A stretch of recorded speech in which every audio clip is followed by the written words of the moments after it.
This is the Peter Pan story, roughly speaking. Peter Pan is this magical boy.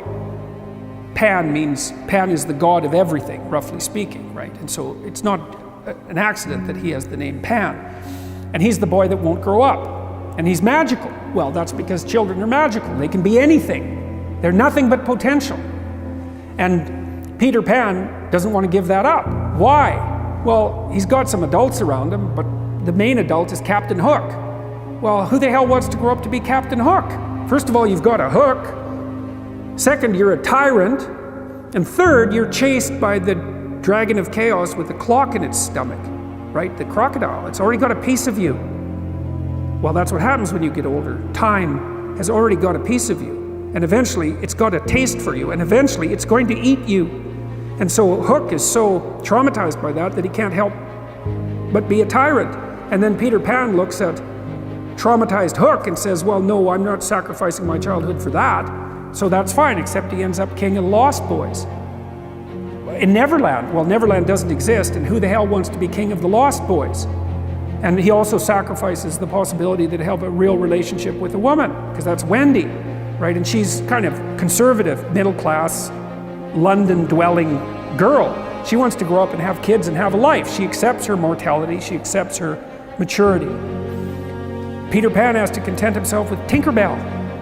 She doesn't even exist. She's like the fairy of porn.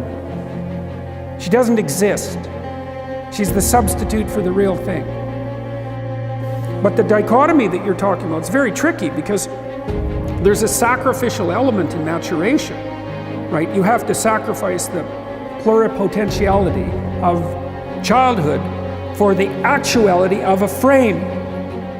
And the question is, well, why would you do that? Well, one reason is it happens to you whether you do it or not. You can either choose your damn limitation, or you can let it take you unaware when you're 30, or even worse, when you're 40. And then that is not a happy day.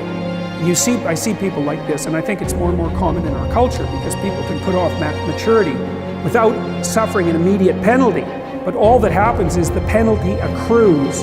And then when it finally hits, it just wallops you, because when you're 25, you can be an idiot. It's no problem. Even when you're out in a job search, it's like, well, you don't have any experience and you're kind of clueless. It's, yeah, you're young, it's no problem. That's what young people are like, but they're full of potential. Okay, well, now you're the same person at 30. It's like people aren't so thrilled about you at that point. It's like, what the hell have you been doing for the last 10 years? Well, I'm just as clueless as I was when I was 22. It's, yeah, but you're not 22. You're an old infant, right? And that's an ugly thing, an old infant. So, part of the reason you choose your damn sacrifice, because the sacrifice is inevitable, but at least you get to choose it. And then there's something that's even more complex than that in some sense, is that the problem with being a child is that all you are is potential, and it's really low resolution. You could be anything, but you're not anything. So then you go and you adopt an apprenticeship, roughly speaking, and then you become something. And when you're something, that makes the world open up to you again. Like if you're a really good plumber, then you end up being far more than a plumber, right? You end up being a good employer.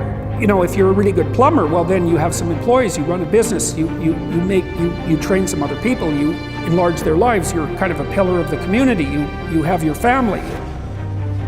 Once you pass through that narrow training period, which narrows you and constricts you and develops you at the same time, then you can come out the other end with a bunch of new possibility at hand. And Jung talked about that. He thought that part of the proper path of development in the last half of life was to rediscover the child that you left behind as you were apprenticing. And so then you get to be something and regain that potential at the same time. Very, very smart. Well, he was very, very smart. So that's a very wise thing to know. So, yeah. Sacrifice. You get to pick your damn sacrifice. That's all. You don't get to not make one. You're sacrificial whether you want to be or not. That's a good thing to know as well.